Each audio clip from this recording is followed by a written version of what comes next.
እስልምና ያገባው ዛሬ መጤ ይበሉ መካ ይበሉ ምን ይበሉ እነሱ አይደለም ስለኔ የሚመሰክሩት እኔ ነኝ ባለ ጉዳዩ እኔ ነኝ ባለቤቱ እኔ ጋር እስልምና ያገባው በ615 ነው እንደ አውሮፓ አቆጣጠር ከሲሪያ ከኢራቅ በፊት በ18 ዓመት እንቀድማለን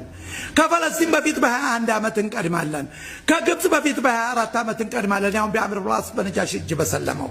ከአልጀርስ ከሞሮኮ በፊት በ27 ዓመት እንቀድማለን ከሱዳን በፊት ያው ኑቢያኖች በ36 ዓመት እንቀድማለን ከቱርክ ከኢራን በፊት በ76 ዓመት እንቀድማለን ከህንድ በፊት በ170 ዓመት እንቀድማለን እኔን እስልምና በስራችን ዓለም አቀፋዊ መላክ መሰረቱን ለማጣል እንደ አገርም እንደ ንጉስም ትልቅ ሚና አለኝ ስለዚህ እነኛ ስደተኞች 2 ወር ከ15 ቀን ቆዩ መካ ያልተረጋገጠ ወሬ ሰመሩ ያሳጠርኩ ሄዳለ ይቅርታችሁን አስፈላጊ ኢንፎርሜሽን ስለሆነ አምሰጣችሁ ይጨቃችኋል መርሐባ ከዛ በኋላ ተመለሰው ሄደው ለነብዩ ሰለላሁ ዐለይሂ ወሰለም ሪፖርት አደረጉ እንዳሉትም ኡናቱም ነፍታዊ ንጉስ ያ ምን ነበር ውጤት መመለሳቸው ትልቅ ነገር አመጣ ለነብዩ ሰለላሁ ዐለይሂ ወሰለም ያሉት ቃላት ትክክለኛ ሆኖ ተገኘ ፍትህና ሐቅ መካ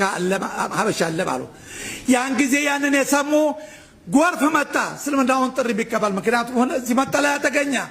በአጭር ጊዜ ሁለተኛው ስደት በዛው አመት ተደረገ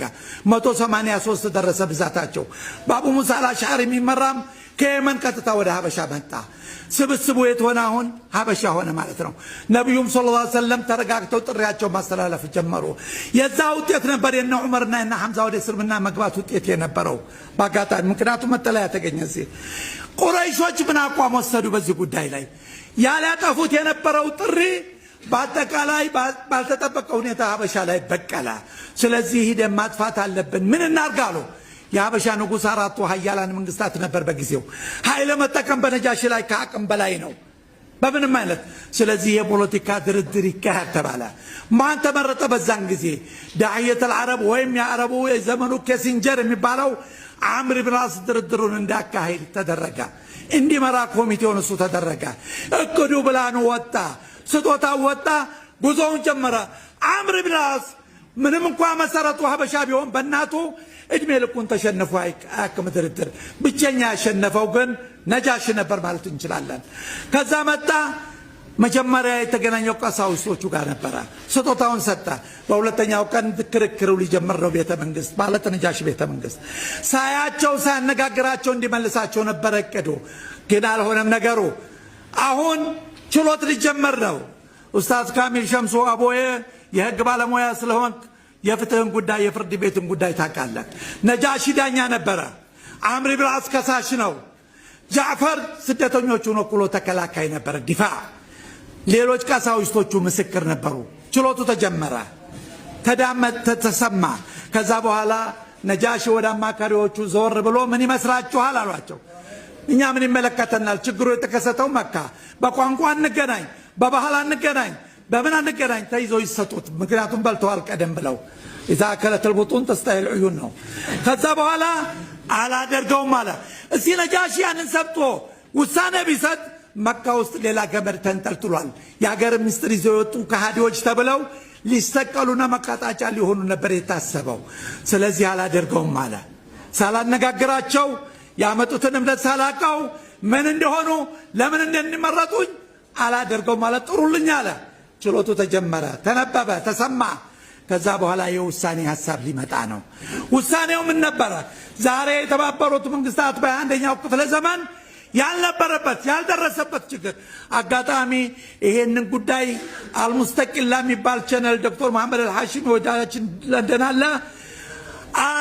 እናንተ ምዕራባውያን ከ400 ዓመት በፊት ነጃሽ የተጠቀመውን ስልት ብትጠቀሙ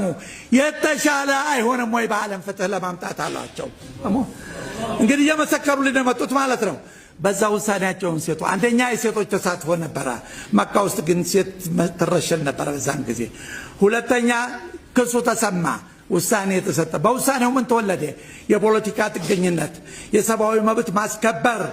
የሃይማኖት ነጻነት ምክንያቱም አብዱላህ ብን መስዑድ መካው ሱረት الرحمንን አንብበው ጭንቅላታቸው ተፈንክቶ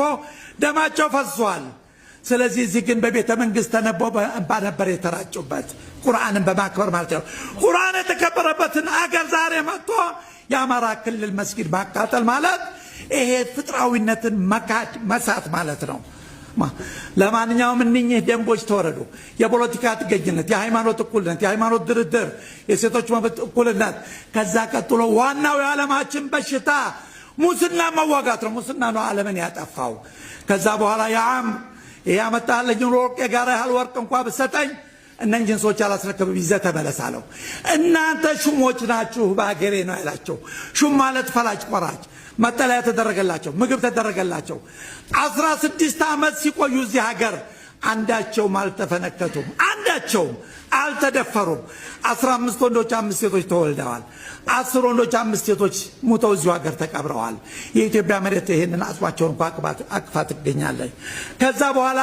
እነማን ናቸው የተሰደዱት? እጅግ ምርጥ እንቁ የሚባሉት የነብዩ ሰለላሁ ዐለይሂ ወሰለም ተከታዮች